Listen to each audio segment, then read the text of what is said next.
Hello guys! So gusto ko lang i-share yung DIY house renovation journey ko kasi ito talaga yung isa sa mga nagbigay din ng malaking impact sa buhay ko recently. Inisip ko na sa pamamagitan ng kwento ko, mabawasan yung naging anxiety ko sa nangyari at makatulong din sana sa mga nagbabalak na mag-DIY ng bahay.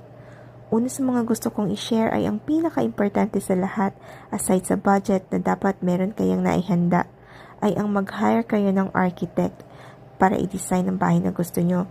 Ito kasi yung hindi namin nagawa. Ito yung time na may kinonsult na akong architect pero hindi natuloy na kunin namin siya kasi yung husband ko may background naman sa architecture. So wala kami naging blueprint except dito sa mga ginawa kong designs gamit ang app na Home Planner. Dahil din doon, wala kami naging concrete idea kung magkano ba talaga magiging total cost of renovation. At ang isa pa, hindi kami nakakuha agad ng building permit.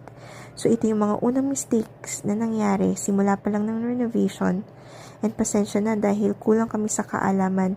Kaya sana wag na din itong mangyari pa sa iba.